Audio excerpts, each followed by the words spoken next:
요한복음 15장 1절에서 6절까지 제가 읽어볼게요. 나는 참 포도나무여 내 아버지는 농부라. 물은 내게 붙어 있어 열매를 맺지 아니하는 가지는 아버지께서 그것을 제거해 버리시고 무릇 열매를 맺는 가지는 더 열매를 맺게 하려 하여 그것을 깨끗하게 하시느니라. 너희는 내가 일러준 말로 이미 깨끗해졌으니 내 안에 거하라. 나도 너희 안에 거하리라. 가지가 포도나무에 붙어 있지 아니하면 스스로 열매를 맺을 수 없음 같이 너희도 내 안에 있지 아니하면 그러하리라. 나는 포도나무여 너희는 가지라. 그가 내 안에 내가 그 안에 거하면 사람이 열매를 많이 맺나니 나를 떠나서는 너희가 아무것도 할 수 없음이라. 사람이 내 안에 거하지 아니하면 가지처럼 밖에 버려져 마르나니 사람들이 그것을 모아다가 불에 던져 사르니라. 아멘. 오늘 말씀, 잘 아시는 말씀이죠. 포도나무 비유라고 할 수 있는데, 하나님은 참 포도나무, 나는 예수님은 참 포도나무고 아버지는 농부다. 하나님이죠. 하나님 농부. 여기에 이제 어떤 말씀이냐면, 열매를 맺지 아니하는 가지는 아버지께서 그것을 제거해 버리시고 또 열매를 맺는 가지는 더 열매를 맺게 한다. 저는 이 말씀이 굉장히 마음에 와닿아요. 여기에 있는 열매는 우리가 말하는 빛의 열매, 의의 열매, 그리고 회개에 합당한 열매, 또 성령의 열매, 지금까지 살펴본 거죠. 그 열매, 성령의 9가지 열매를 이제 말합니다. 근데 열매를 이렇게 맺잖아요. 제가 요즘에 이제 많이 또 경험하는 것이 열매를 맺으면 맺을수록 더 열매를 맺게 한다는 말씀이 맞는 것 같아요. 왜냐면 그 열매를 맺는 것이 얼마나 하나님의 성령 충만함이고 더 주님을 알고 더 주님께 가까이 가는 거기 때문에 더 맺게 하는 그런 갈망이 있어요. 그런 갈망으로 살게 되고 그러니까 더 열매를 맺게 되는 것 같아요. 3절 보면 너희는 내가 일러준 말로 이미 깨끗해졌으니 내 안에 거하라 나도 너희 안에 거하라 하시면서 가지가 포도나무에 붙어 있지 아니하면 스스로 열매를 맺을 수 없음 같이 너희도 내 안에 있지 아니하면 그러하리라. 자, 여기서 가지가 포도나무에 붙어 있지 아니하면 열매를 안 맺는다. 저는 옛날에 이 포도나무에 붙어 있는 것과 붙어 있지 않는 게 뭐냐 많이 생각을 했었는데 어떻게 하냐면 교회에 나가면 그게 포도나무에 붙어 있는 것이고 또 교회에 안 나오면 떨어져 있는 것이다. 그렇게 생각을 해서 난 교회 나가니까 포도나무에 붙어 있어. 그 열매를 저절로 열매를 맺을 거야. 이렇게 생각을 많이 했어요. 또 때로는 교회에 나가면서 헌금도 하고 또 11조도 내고 또 열심히 찬양도 하고 신앙생활 하니까 이것이 포도나무에 붙어 있는 것이다라고 했습니다. 이 포도나무에 붙어 있다라는 말고 다른 말은 뭐죠, 여긴? 내 안에 있으면, 너희가 내 안에 있으면, 예수님 안, 그리스도 예수 안에 있으면 그것이 포도나무에 붙어 있는 걸로 표현했어요. 그죠? 그러니까 포도나무에 붙어 있는 것은 예수 그리스도 안에 있는 거예요. 그 안에 있으면 열매를 많이 맺는다. 그러면 교회 열심히 나가고 또 이렇게 하면 열심히 열매를 많이 맺는 것까? 이런 생각을 하게 되죠. 그 다음에 나를 떠나서는 너희가 아무것도 할 수 없다 그랬죠. 그러니까 사람이 내 안에 거하지 아니하면 가지처럼 밖에 버려져 마른다. 그래서 결국은 불사름 당한다. 그러면 내 안에 거하지 아니하는 것이 바로 붙어 있지 않는 것이죠. 그죠? 그럼 도대체 성경에는 굉장히 많아요. 내 안에 거하면, 그리스도 예수 안에 있으면, 주 안에 있으면, 그것이 주 안에 있는 것이 뭐냐? 그것이 바로 그 밑에 있는 구절에 또 해답이 나와 있습니다. 자, 10절 볼까요? 자, 10절 한번 같이 읽어볼까요? 시작. 내가 아버지의 계명을 지켜 그의 사랑 안에 거하는 것 같이 너희도 내 계명을 지키면 내 사랑 안에 거하리라. 자, 예수님 안에 거하는 것이 뭐죠? 계명을 지키는 거예요. 그것이 바로 내 사랑 안에 거하는 것입니다. 그러니까 교회 열심히 나가지만 내 계명을 지키지 아니하면 어때요? 붙어 있는 거예요? 안 붙어 있는 거예요? 안 붙어 있는 거죠? 와, 그런 거예요. 그러니까 예수님 안에 거하는 것, 그것은 바로 예수님의 계명을 지키는 거고, 그것이 바로 내 사랑 안에 거하는 것입니다. 그러면 내 계명을 지키는 것이 또 뭐냐? 또 거기에 해답이 나와 있어요. 12절 같이 한번 또 크게 한번 읽어봅시다. 자, 시작. 내 계명은 곧 내가 너희를 사랑한 것 같이 너희도 나 서로 사랑하라는 이것이니라. 내 계명은 뭐죠? 내 계명을 지키는 것은 하나님을 사랑하고 또 어때요? 내 이웃을 서로 사랑하는 거, 서로 사랑. 그러니까 우리가 잘 아는 위로는 누굴 사랑하는 것이요? 하나님을 사랑하고 또 내 형제를, 내 이웃을 사랑하는 것이 바로 계명을 지키는 거예요. 그럼 사랑하는 것, 서로 사랑하고 하나님을 사랑하고 서로 사는 건 뭐냐? 요즘에 또 예수님을 사랑하는 것을 어떻게 많이 또 얘기하냐면 막 감정에 치우쳐서 그 찬양하면서 그 찬양 가운데 뭐 빠지고 막 감정 가운데 빠지고 그것이 사랑이에요. 물론 그것도 하나님의 어떤 은혜에 벅차서 사랑일 수 있지만 여기서의 사랑은 우리가 잘 아는 것처럼 뭐죠? 그렇죠. 고린도서 13장의 그 사랑의 창. 오래 참아야 되고 온유해야 되고 시기하지 아니하고 자랑하지 않고 교만하지 않고 무례히 행치 않고 자기의 유익을 구하지 않고 성내지 않는 것. 이런 것이 바로 사랑이에요. 이것이 서로 사랑하는 것입니다. 여러분 어때요? 오래 참고 온유하고 시기하지 않고 하면 뭐가 떠오르죠? 바로 이것이 성령의 9가지의 열매인 겁니다. 성령의 9가지 열매는 뭐죠? 예수님의 성품 아닙니까? 예수님의 거룩함. 내가 거룩한 것이 너희도 어떡하라? 거룩하라.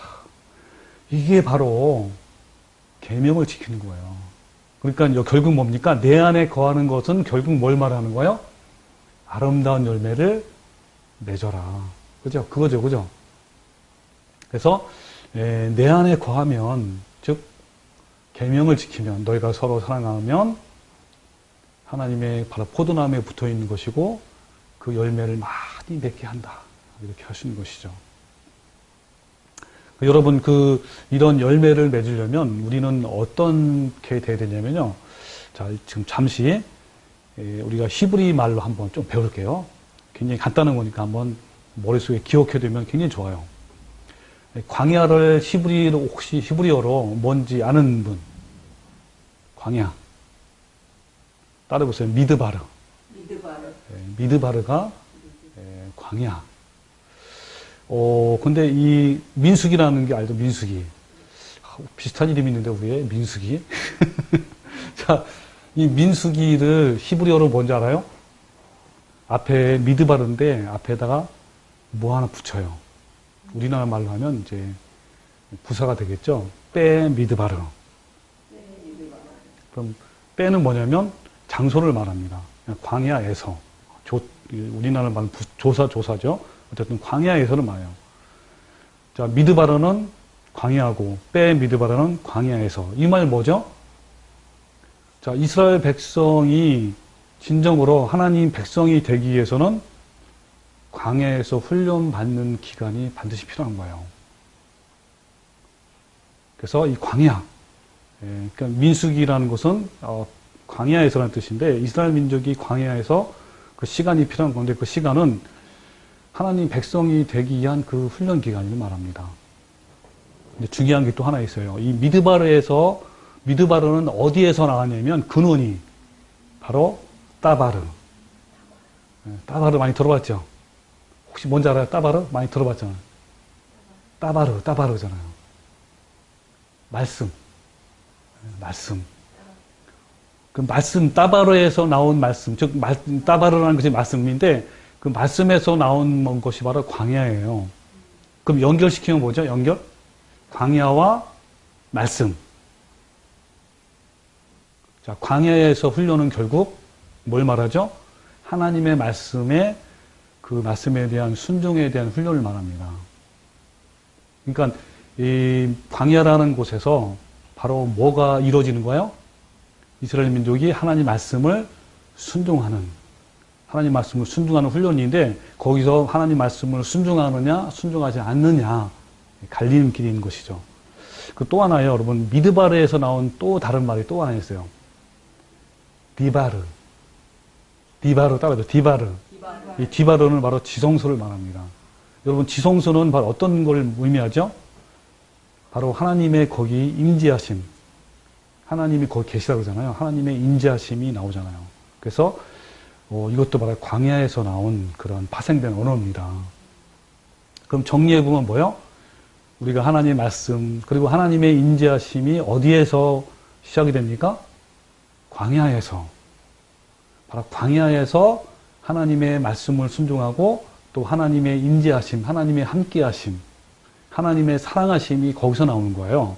우리는 진정한 하나님 말씀을 배우고 하나님의 임재를 경험하는 것은 바로 어디입니까? 거친 광야인 거예요. 편안한 삶이 아니라 거친 그 광야를 통해서 우리가 하나님 말씀을 순종함을 배우고 그리고 거기서 하나님의 임재하심, 나를 알아주시고 나를 보호해주고 인도해주신 그 하나님을 경험한 것입니다. 그럼 여러분, 우리에게 있어서의 광야는 어딜까요? 바로 일상생활, 지금 삶의 현장, 바로 가정이요, 직장이요, 그리고 일터가 바로 우리의 광야인 것이에요. 우리가 살아가는 평범한 일상생활이 바로 뭐라고요? 광야입니다. 여러분, 이 광야를 말할 때 거친 광야, 그죠? 황야 같은 광야가 뭐죠? 그 메마른 그 광야란 말 들어보잖아요. 메마른 거칠고 메마른 광야를 걸어간다는. 왜냐면 광야는 사실 그 메마름과 거침도 있지만 또 나무도 조금 있거든요, 사실은. 근데 그런 의미에서 이 거친 광야는 뭐냐면 우리 삶에 있어서 더 어려움을 겪고 있는 그 시간입니다. 거기서 바로 뭘 배우는 거라고요? 하나님 말씀을 순종하고, 그것은 뭘 말하냐면 나를 매일 부인하고 죽여가면서 나를 더 내 자아를 죽이는 거죠. 거기서 바로 아름다운 열매를 맺어가는 거예요. 어디서요? 광야에서 그렇다는 겁니다. 그래서 신명기 32장 10절 말씀을 제가 한번 읽어볼게요. 여호와께서 그를 황무지에서 짐승이 부르짖는 광야에서 만나시고 호위하시며 보호하시며 자기의 눈동자같이 지키셨도다. 이런 말씀 나와요. 자, 어디에서요? 광야 황무지에서. 그리고 짐승이 울부짖는, 그럼 짐승이 울부짖는다는 뭐예요? 그런 위험이죠. 그런 위험, 그런 광야에서 하나님은 만나주시고 우리를 호위하시고 보호하시고 눈동자같이 지켜준다. 이게 바로 하나님의 임재 아닙니까? 디바르, 지성소죠. 그래서 하나님은 광야에서 우리 백성을 만나시고 그리고 또 거기서 말씀을 순종하는 것을 배우는 겁니다. 그래서 순종하는 자에게, 바로 이 순종하는 자가 바로 뭐죠? 아까 우리 포도나무 비유에서 하나님 안에 있는 자, 그리스도 안에 있는 자며 바로 계명을 지킨 자죠. 그죠? 그런 사람을 하나님이 어떻게 한다고요? 만나주시고 보호해주시고 눈동자같이 지켜주시지만, 근데 여기서 이 광야 같은 삶에서 불순종하는 사람이 있어요. 그런 사람은 하나님께 어떻게 할까요? 불순종하는 사람은 하나님께서 그들을 내치십니다. 멸절시키는 거예요. 자, 신명기 8장 2절부터 4절 말씀 또 읽어볼게요. 내 하나님 여호와께서 이 40년 동안에 내게 광야 길을 걷게 하신 것을 기억하라. 이는, 왜냐하면 이는 너를 낮추시며 너를 시험하사 내 마음이 어떠한지 그 명령을 지키는지 지키지 않는지 알려 하심이라 그랬습니다. 자, 왜 하나님께서 40년 동안 광야 길을 걷게 했다 그래서요? 너를 낮추시고 시험하사 내 마음이 어떠한지 그 명령을 지키는지 안 지키는지 시험하는 거예요. 여러분, 우리의 광야는 어디라고요? 바로 현재 일상 삶입니다. 일터에서. 거기서 우리한테 광야를 주시는 것은 뭘 때문에요? 우리를, 그쵸, 지키는지 안 지키는지, 순종하는지 안 하는지, 우리를 낮추시고. 그래서 또 그 후에 또 말씀 계속 읽어볼게요. 너를 낮추시며 너를 줄이게 하시며 또 너를 알지 못하며 내 조상들도 알지 못하던 만나를 내게 먹이신 것은, 자, 따라해 보세요. 사람이 떡으로만 사는 것이 아니요. 사람이 떡으로만 사는 것이 아니요. 여호와의 입에서 나오는 모든 말씀으로 사는 줄을 내게 알게 하려 하심이라. 여호와 입으로서 나오는 모든 말씀으로 사는 줄을 내가 알게 하려 하심이라. 자, 이렇게 하시는 것은 뭐요? 광야에서, 그죠? 주르기를 막 물을 낮추고, 주르기하고, 고난이 많잖아요. 그 고난을 통해서 뭘 배우라고요? 사람이 떡으로만 사는 것이 아니다. 오직 하나님 말씀으로 살게. 이게 뭘 말합니까? 사람의 떡, 여러분, 떡이라는 것은 세상 것의 대표적인 거예요. 이 세상을 사랑하는 것이 아니고, 이 세상을 따라가는 것이 아니고, 어때요? 오직 하나님 말씀을 믿고 순종하고 그 말씀대로 계명을 지키고 그런 삶을 살기 위해서 우리를 어떻게 한다는 거예요? 광야에서 내오는 것입니다. 이 광야는 바로 우리 고난이에요. 우리 하나님은요, 우리를 광야에서 낮추시고 깨지게 하면서 하나님의 말씀으로 사는 방법을 배우게 합니다. 여러분, 그때 출애굽 당시에는요, 20세 이상 장정만 60만 명이에요.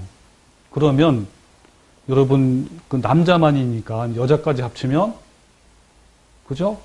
얼마나 많겠어요. 적어도 100만 명 넘어요. 그죠? 어떤 사람은 200만 명까지 얘기하는데, 그 100만 명, 200만 명이 출애굽을 했지만, 광해했지만 다 멸절당하고 몇 명만 가나안 땅에 들어가서요?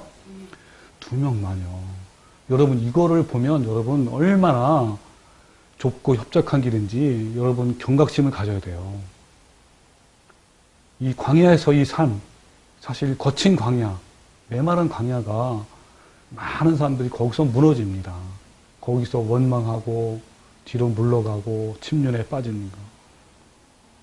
여러분 경각심, 그래서 좁고 협착한 길, 이 좁고 협착한 길이 힘들고 어렵지만 생명의 길이요 영생의 길인 겁니다. 여러분 그 길을 꼭 걸어가시기 바랍니다.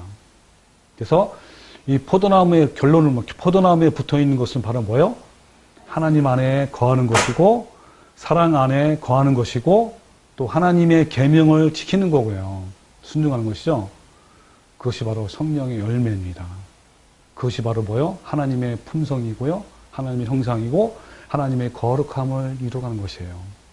여러분 광야 학교에서만 바로 말씀에 순종하는 방법을 배우고 훈련을 받을 수가 있습니다. 그런데 우리는 어떻죠? 이 광야를 싫어해요? 좋아해요? 네, 싫어하잖아요. 너무 싫어합니다.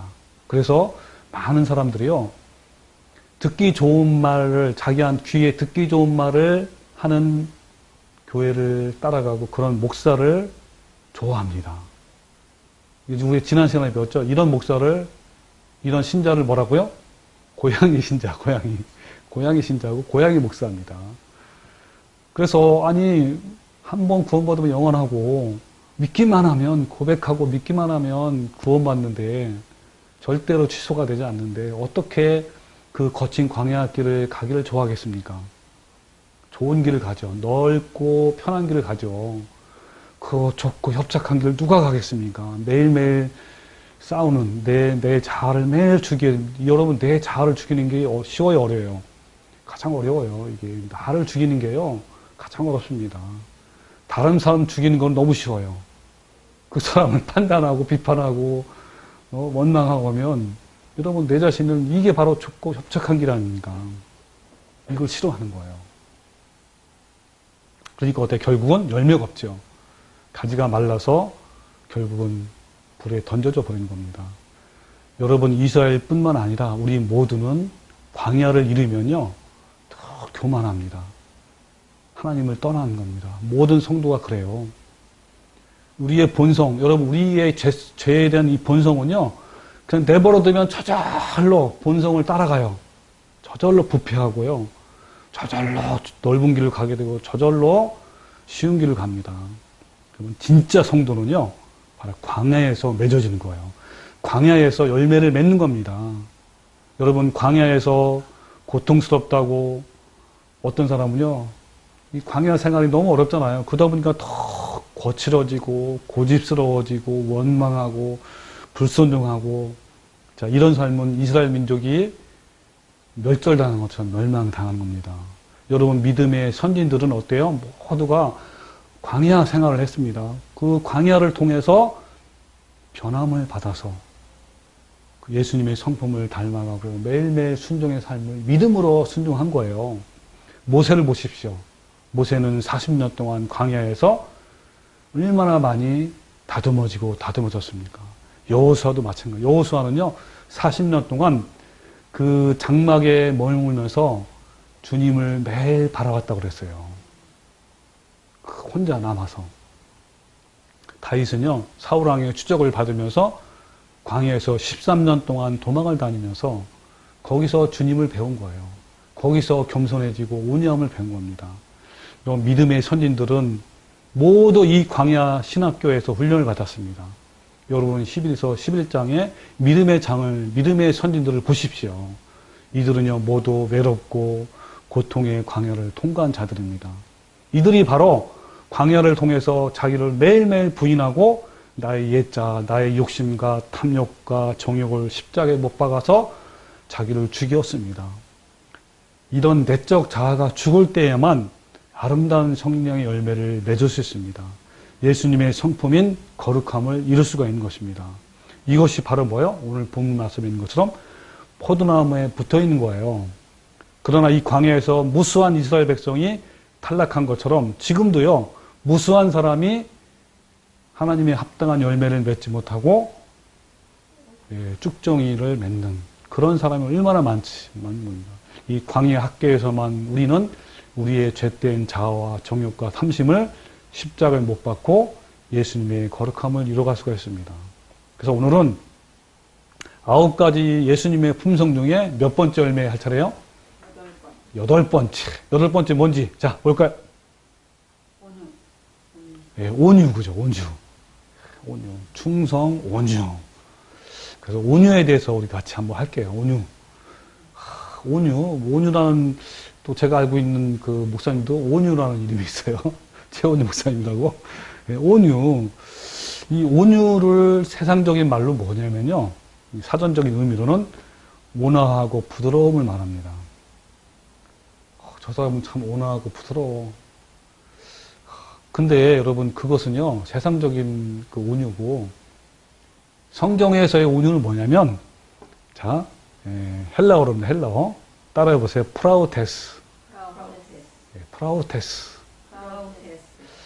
이거는요 제가 한번 정리해 드릴게요.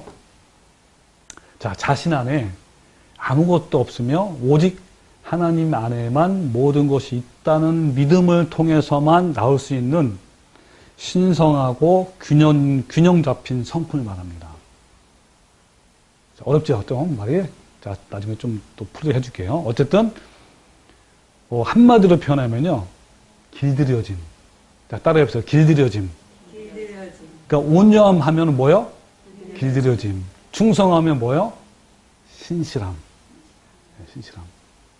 그 하나님의 신실함을 경험한 만큼 우리한테 주어진 신실함. 그러니까 온유한 것은 길들여졌는데 누구한테 길들여진 거예요? 하나님의 통제. 그 하나님의 통제는 어떤 뭡니까? 바로 광야. 지금까지 말한 광야에서의 그 통제된 그 속에서 나오는 길들여진 거예요. 우리가 이 광야 학교에서만 우리가 어떻게 할 수 있어요? 길들여질 수가 있어요. 하나님이 허락한 것이죠. 즉, 다시 말하면 뭐요? 멋짐에도 불구하고 온유한 것. 그러니까 우리 안에, 우리의 모든 환경은 거기서 온유할 수가 없어. 그럼에도 불구하고 온유한 거예요. 그러니까 거기에 길들여진 거죠. 그러니까 광야에서, 여러분 한번 상상해 보세요. 좀 이따 나올 텐데, 모세의 40년 동안 광야 생활, 또 다윗의 13년 동안의 그 모진 그 광야에서의 그 삶에서 얼마나 많이 길들여졌을까요? 다듬어지고 또 다듬어지고 또 다듬어지고. 그 상황이 어떻습니까? 전혀 온유해질 수 있는 상황이 아니에요. 그럼에도 불구하고 온유한 것. 제가 한번 쭉 열거해 볼 테니까 한번 생각을 해보세요. 자, 고난과 시련을 조용한 모습으로 받아들이는 것. 자, 또 어떠한 고통스러운 환경에서도 예수님으로 인해서 편안한 것. 자, 또 어두운 고난, 고통의 터널 속에서도 하나님께 감사의 노래를 부르는 것. 또 모욕과 조롱과 오해 속에서도 짜증과 분노를 버리고 주님 안에 거하는 것. 다른 사람의 비난과 무시에 대해서 민감한 반응을 나타내지 않는 것. 그리고 스스로 높아지고자 애쓰는 사람을 뒤에서 슬며시 끌어내리지 않는 것. 굉장히 저는 이해가요. 저도 시기심이 많고 질투를 많이 하는데, 나보다 더 좀 잘난 사람 나오면 은근히 시기하게 되고, 진짜 끌어내리고 싶어. 이거를 버리는 거예요. 그 다음에 가장 많은 봉사와 희생을 한 후에 자신의 마음을 가장 낮은 곳에 두는 것. 여러분, 그잖아요. 자기가 많은 봉사를 했어. 다른 사람보다 더 많이 봉사하고 희생하고 했단 말이에요.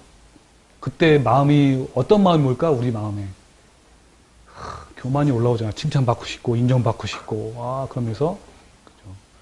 또 세상과 교회 안에서 인정과 칭찬과 영광을 받으려는 마음을 버리는 것. 이게 아마 여기 있는 분 중에 다 그죠? 다 속하는 것 같아요. 그 다음에 자신보다 못한 사람의 책망에 대해서 굉장히 힘든 거예요. 감사하다는 말과 함께 고개를 숙이는 것. 그죠? 여러분 각자 그런 거 있잖아요. 자신보다 이 사람은 난 못한 사람인데 그 사람이 나를 충고를 해. 그때 우리 마음속에 얼마나 그죠? 올라오잖아요, 사실 이게. 그런데도 불구하고 감사하다는 말도 하고 함께 고개를 숙이는 거예요. 또 의도적인 따돌림을 당했을 때 그것을 자신에게 필요한 고통으로 받아들이는 것. 그리고 가장 혹독한 시련 속에서도 가족들에게 흔들리지 않는 미소를 나눠주는 것. 이런 것이 바로 이제 그럼에도 불구하고 뭐 한 거예요? 프레테우스, 온유한 걸 말합니다. 여러분, 이런 것을 이룰 수 있으려면 가장 필요한 걸 뭔지 아세요? 가장 필요한 걸 내가 세 가지로 얘기할게요. 첫 번째, 이 온유의 출발은요, 내 안에 아무것도 없고 하나님 안에 모든 것이 있다는 거. 나는 텅 비었다는 것을 그저 깨닫고 알고 발견하는 것이 바로 거기부터 출발하는 거예요. 내 안에 뭔가가 많다라는 것은요, 성령의 열매인 온유가 맺기 어렵습니다. 내 생각과 내 주장과 내 판단은 올바르지 않고 아무것도 아니다. 나에게는 선한 것이 아무것도 없다는 것을 발견하면 어떻게 되죠, 여러분? 내 안에 아무것도 없어요. 정말 내 안에 선한 것이 아무것도 없어. 그럼 여러분 그 심령이 어떻죠? 가난하잖아요. 심령이 가난하고 애통하고 그래서 주님께 강하면 내 마음이 상한 심령이 되어서 주님께 가는 거예요. 나는 아무것도 아니고 텅 비었습니다. 라고 깨닫고 깨닫는 순간 주님께 갑니다. 자, 이것을 깨닫기 위해서는 뭐가 필요한 겁니까? 아까 말한 광야가 필요한 광야. 광야를 통해서 나는 낮아지고 깨어지고 상한 심령이 되어서 통해하는 거예요. 그래서 여러분 나의 삶에서 외롭고 배고프고 두렵고 고통 이런 것은요. 어떻습니까? 나에게 어떤 마음을 주냐면요. 나는 아무것도 없습니다. 주님만이 나의 모든 것입니다. 주님이 필요합니다. 주님 하면서 주님께 달려가는 거예요. 이러한 사람만이 온유할 수 있는 것입니다. 여러분 온유한 사람은요. 하나님의 통제를 받는 사람이에요. 바로 광야 신학교에서 만들어진 온유입니다. 이런 사람은 어때요? 광야에서 만들어지고 또 만들어지면 어디로 가든지 어린 양이신 예수님을 따르는 자입니다. 그래서 여러분 이 온유하면 딱 떠올려요. 온유가 한마디로 뭐라고 했죠? 다시 길들여짐. 그러면요, 탁 떠오르냐면, 온유 하면 길들여짐. 물론 광야도 생각을 하면 좋아요, 광야. 또 하나 생각할 것이 있어요. 야생마가 준마로 바뀌는 거. 야생마. 이 야생마를, 이제, 야생마 하면 여러분, 떠오르는 게 뭐예요? 야생마. 자, 떠오르는 거 빨리. 교만하고, 고집스럽고, 자기 마음대로 하려 하는 거. 자기 마음대로 하잖아요. 막 뛰고. 그래서 이 야생마를 준마로 훈련하는 기간이 굉장히 많아요. 이것은요, 신앙적으로는 내 자아가 펄펄 살아있다는 우리의 모습이에요. 하나도 다듬어지지 않고, 지 멋대로 하고, 자기 고집 부리는. 이런 상태에서는 성령의 열매, 거룩함을 절대로, 하나님의 성품을 절대 이룰 수 없습니다. 여러분, 제가 바로 야생마였어요. 하나님을 믿는다면서 얼마나 교만했고, 얼마나 고집스럽고, 내가 최고이고, 나를 알아주길 원하고, 내가 칭찬받기를 원하고, 인정받기를 원하고, 또 내 의지와 내 꿈과 내 비전과 내 생각과 내 계획이 얼마나 충만했는지요. 그리고 옛날에 어느 교회에 이제 옮기면요, 그 교회에서 나를 드러내려고 얼마나 노력했는지 내가 인정받고 싶거든. 저 사람은 저런 사람이야. 야, 그래서 얼마나 나 살려고 내가 애썼는지 참 가서로워요. 많은 성도들 앞에서 드러내기 위해서. 그리고 때로는요, 누가 나를 조금만 건드려도 발끈하는 야생마였습니다. 그러던 어느 날 진리를 깨닫고 주님 앞에 섰을 때 나는 아무것도 아니고 정말 벌레 같은 죄인이고, 사도 바울이 고백한 것처럼 죄인 중에 내가 괴수다. 내 안에 아무것도 없는 거예요. 열매는커녕 너무너무 진짜 텅 비어 있는 거예요. 세리의 그러니까 어떤 기도가 나오냐면 그 세리의 기도가 나온 거예요. 주님, 나를 불쌍히 여기십시오. 이거 너무 상해하고 통해하는 심령이 된 거예요. 정말 주님 아니면 난 아무것도 할 수 없습니다. 주님, 내 안에는 아무것도 없습니다. 텅 비었습니다. 지금까지 30년, 40년 신앙생활 열심히 한다고 때로 했지만 내 안에는 정말 아무것도 없고 텅 비어 있고 정말 더 부패한 사람이었습니다. 주님, 저를 불쌍히 여기십시오. 이런 마음이 생기는 거예요. 그 후부터는요, 하나님만 바라보고 날마다 나를 부인하고 내 자아를 매일 십자가에 못 박으면서, 그러면서 나의 옛 모습이 변하면서 조금씩 새 사람으로 변하는 모습을 어느 날 발견한 거예요. 조금씩 준마로 바뀌는 거. 할렐루야네요. 정말 얼마나 감사한지요. 조금씩 어느샌가 내 자신을 보면 정말 이 준마로 바뀌는 것을 내가 알 수 있습니다. 말 그대로 어린 양이 어디를 이끌든지 따라가는 자며, 이런 순종하는 삶으로 바뀌는 내 모습을 본 거예요. 여러분, 저는 이걸로 만족합니까? 아니죠? 여러분, 사도 바울이 고백한 것처럼요, 빌립보서 3장 12절에 이런 말씀이 있어요. 내가 이미 얻었다 한다 아니요 온전히 이루었다 한다 아니라 오직 내가 예수 그리스도께 잡힌 바 된 그것을 잡으려고 달려간다 하면서, 형제들아, 나는 내가 아직 잡은 줄 여기지 아니하고 오직 한 일, 즉 뒤에 있는 것을 잊어버리고 앞에 있는 것을 잡으려고 푯대를 향하여 오늘도 어때요? 부르신 부름의 상을 향해서 달려간다 그랬습니다. 매 조금씩. 여러분, 얼마나 이것이 행복한지요. 얼마나 은혜스러운지. 이 거친 나, 야생마 같은 고집스럽고 자기만 알고 이기적이고, 그런 나를 주님께서 매일매일 내 자아를 부시고 내 자아를 깨트릴 때 조금씩 준마로 닮아가는 그 내 모습을 보면 너무나 주님께 감사한 거예요. 주님 너무나 감사합니다.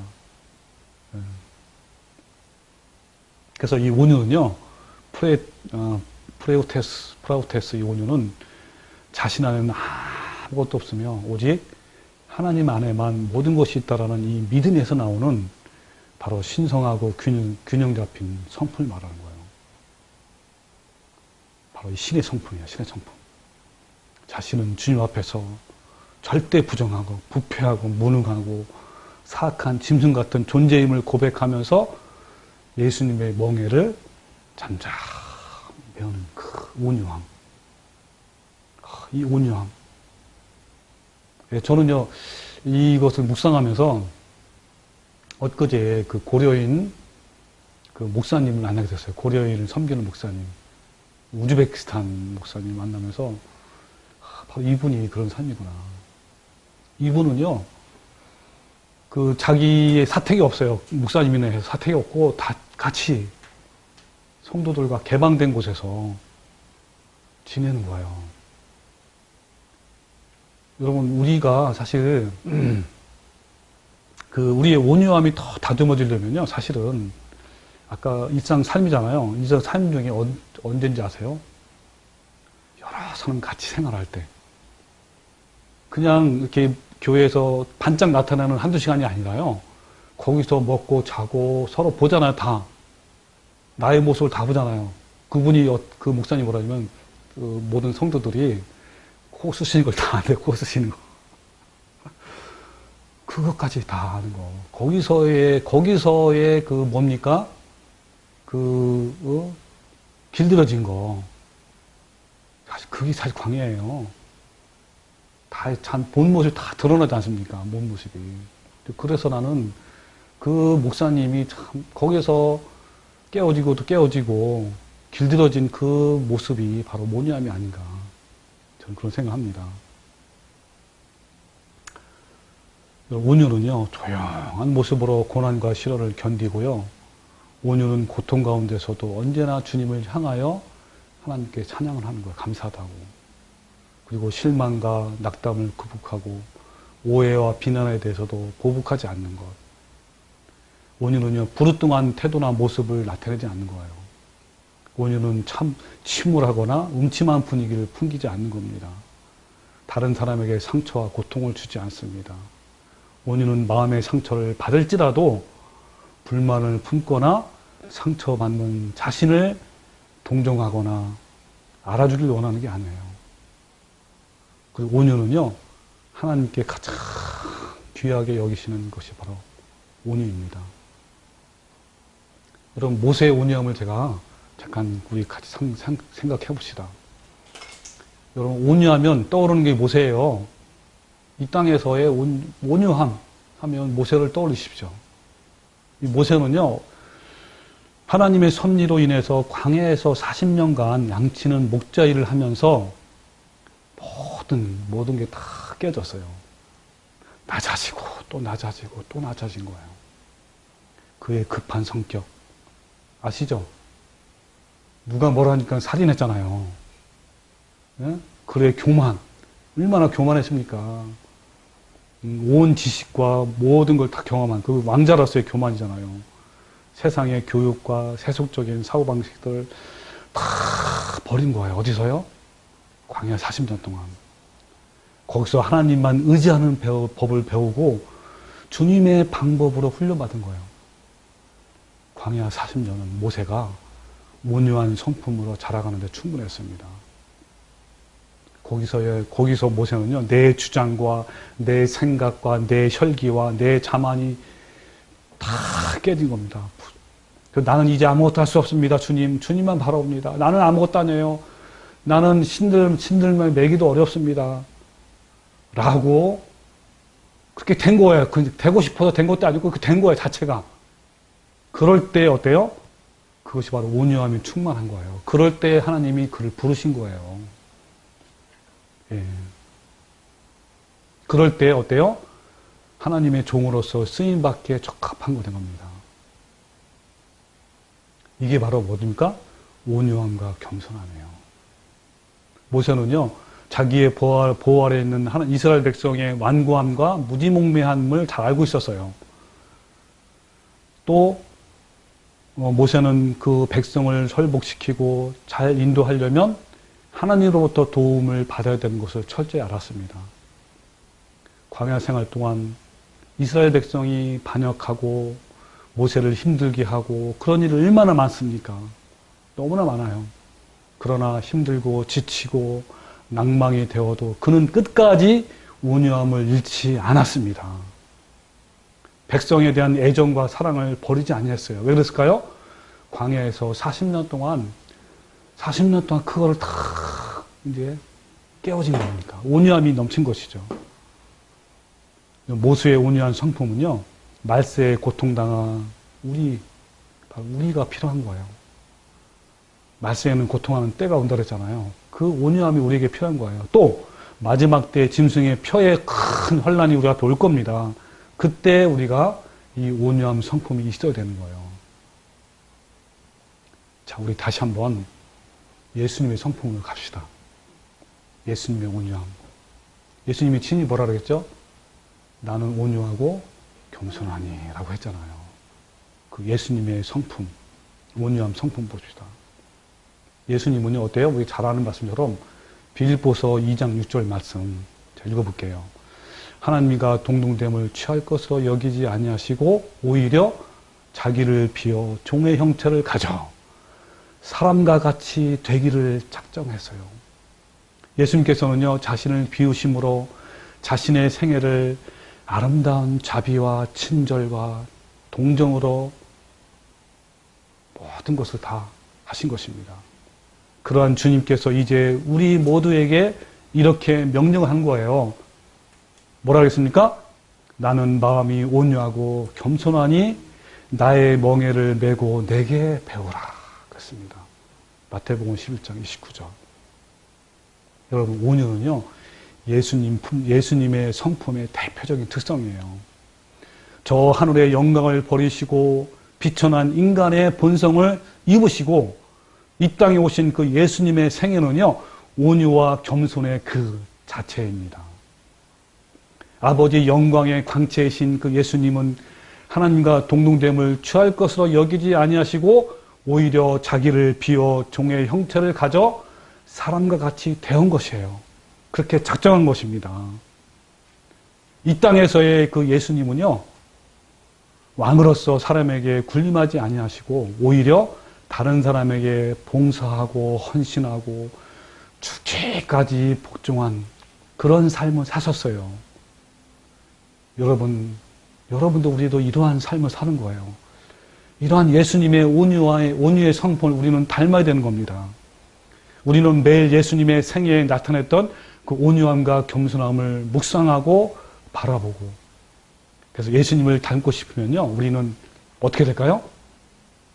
우리는 예수님에 대해서 생각하고 또 그분의 말씀을 읽고 또 그분의 말씀을 같이 교제하고 가까이 하고 동행하는 겁니다. 여러분, 누구든지 예수님의 온유와 겸손을 갈망함으로 바라보는 사람은요, 나 자신이 얼마나 무가치하고 벌레 같은 존재임을 깨닫고 상한 심령으로 통회하고 애통하고 그리고 그런 마음으로 주님께 달려가는 겁니다. 그 예수님의 순결하시고 고결하시고 아름다운 성품과 생애를 바라보는 사람은 세상의 모든 것이 그분 앞에서 빛을 잃어버리며 자신의 무가치함을 느끼게 됩니다. 그분의 성품과 자신의 성품을 여러분 비교할 때 우리는 우리의 추한 성품을 바라보고 오직 주님께만 그 아름다운 성품이 있다는 것을 바라보고 주님께 가는 거예요. 우리가 온유하거나 겸손하지 못하는 것은 십자가에서 죽기까지 낮추신 그 예수님에 대해서 깊이 묵상하지 않기 때문이에요. 여러분, 그 예수님의 통한 그 배움은 배움을 통해서 우리가 이기심과 또 우리의 교만과 이런 것들 다 멀리하는 겁니다. 우리 자아가 성령의 아래에 굴복되는 거예요. 그렇게 되면 어때요? 우리는 제일 높은 자리를 얻기 위해서 전전긍긍하지 않고 또 자신을 드러내기 위해서 다른 사람을 밀어낼 생각도 안 하는 것이죠. 오히려 주님의 발 앞에 앉는 것이 가장 높은 자리인 걸로 여기는 것입니다. 부당한 대우를 받으면서도 참고 온유한 태도를 취하는 것이죠. 자, 이게 바로 온유한 예수님의 온유를 닮아가는 거예요. 자, 첫 번째는 뭐라고요? 예수님의 온유를 담기 위해서 우리는 그쵸, 자기를 비우고 낮아지고 그리고 예수님만 바라보는 거예요. 왜? 예수님이 그 삶을 살았기 때문에. 자, 두 번째는 우리가 맨날 배우는 거예요. 온유한 자가 되기 위해서는 내 자아를 십자가에 매일 못 박아야 됩니다. 이 두 번째예요. 예수님께서는 그분의 온유함과 겸손함을 배우기 위해서 배우기를 원하는 자들에게 이런 말씀하고 있어요. 아무든지 나를 따라오려거든 자기를 부인하고 십자가를 지고 나를 따르라 그랬습니다. 바로 이겁니다. 예수님을 예수님의 온유함을 따라가려면 바로 자기를 부인하고 자기 십자가를 지고 따라가야 돼요. 그래서 사도 바울은 또 이렇게 말씀하고 있습니다. 잘 아시는 말씀이에요. 갈라디아서 2장 20절 떠오르죠? 내가 그리스도와 함께 십자가에 못 박혔나니 그런즉 이제는 내가 산 것이 아니요 오직 내 안에 그리스도께서 사신 것이라. 이겁니다. 여러분, 우리의 평화를 깨트리는 것은 자신에 대한 사랑이에요. 자기가 살아있는 동안에는 언제나요 그것에 굴욕과 모욕을 당하지 않게 하려고 방어 태세를 취합니다. 자기를 부인해야 돼요. 그러나 우리가 죽고 우리 생애가 그리스도와 더불어 그리스도 안에 감춰질 때에, 즉 내가 죽었을 때에 무시나 경멸을 조금도 개의치 않게 됩니다. 비난에 대해서도 귀머거리처럼 나한테요 결국 이렇게 영향이 안 미쳐요. 여러분, 모든 사람은요 알게 모르게 자신의 깊은 내면의 상처를 입고 살아갑니다. 그 내면의 상처 중에 가장 대부분은 누구한테 나오는 것이죠? 가까운 사람한테 내면의 상처를 받는데, 여러분 어때요? 내 자신의 어떤 자존심과 아픔을 들춰내는 말을 들으면 그때는 어떻습니까? 대부분 사람들이 자신을 막 방어하기 위해서 방어도 하면서 동시에 막 과격한 말이 나옵니다. 이렇게 되면 또 어때요? 또 상대방에게 또 상처를 줘요. 특히 부부간에 이런 일 많이 나오죠. 내가 한마디 탁 찌르는 말 하면 바로 또 두 배로 건너와. 또 상처받고, 또 상처받으니까 또 방어하면서 또 더 나오는 거예요. 자, 이렇게 계속 상처가 이제 죽는데, 이것을, 그죠? 이 상처를 취하는 방법은 뭐밖에 없죠? 사실 용서잖아요, 용서. 근데 여러분, 내 힘으로 용서할 수 있을까, 없을까요? 힘 없어요, 사실은. 진정한 용서가 안 납니다. 용서는 어디밖에 없어요? 예수님 안에서 용서받을 수 있는 거예요. 왜? 내가 예수님한테 얼마나 용서받았는지. 우리 옛날에 배운 1만 달란트의 그 빚진 자의 마음이면요, 얼마든지 용서할 수 있는 거예요. 나한테 공격하는 것, 나한테 아무리 상처를 줘도요, 상처가 안 되는 거예요. 빚진 자의 상. 여러분요, 이것이 바로 온유한 거예요. 온유함은 매일 자기의 십자가를 지고 예수님께 나아가 나의 옛 정욕과 탐심을 못 박는 자에게만 오는 것입니다. 그래서 온유는 자신의 악함에 대해서 진심으로 통회하고 애통하는 사람에게 열리는 열매입니다. 여러분, 자신을 주님께 바치고 우리 속에 예수님께서 거하실 때 겸손과 온유의 열매를 맺는 것입니다. 여러분, 이제 마지막으로 마무리하겠습니다. 여러분, 우리가 그 예수님의 그 성결의 아름다움에 우리가 빠져갈 때, 그래서 우리의 성품이 그 예수님인 것처럼 될 때, 닮아갈 때, 여러분, 이것은 어때요? 돈으로 살 수 없는 참으로 귀중한, 너무나 아름답고 너무나 귀한 열매입니다. 온유의 열매, 겸손의 열매입니다. 여러분, 항상 우리는 어떻게 됩니까? 골고다의 언덕, 십자가에 달리신 예수님을 바라보십시오. 머리에 가시 멸관을 쓰신 분을, 그리고 수치의 십자가에 지신 그 예수님을, 그리고 한 계단은 한 계단 비천한 길을 가신 그 예수님을 바라보십시오. 여러분, 그 비탄에 잠기고 그리고 인간에게 멸시한, 그리고 인간에게 거절당하신 그 예수님을 바라보십시오. 여러분, 그러면요, 우리는 날마다 어떻게 할 수 있는 거예요? 주님의 그 십자가를 보고 은혜를 통해서 날마다 자기를 내려놓고 주님의 그 길을 똑같이 갈 수 있는 겁니다. 여러분의 마음이 하나님의 아르드의 놀라운 사랑으로 녹을 때까지 골고다 언덕에서의 십자가에 달리신 예수님을 바라보는 거예요. 매일 우리는 자아를 부인하고 십자가를 지고 주님의 발자취를 따라가는 삶을 통해서 매일매일 온유의 아름다운 열매를 맺어가는 성도가 되기를 주님의 이름으로 축원합니다. 아멘.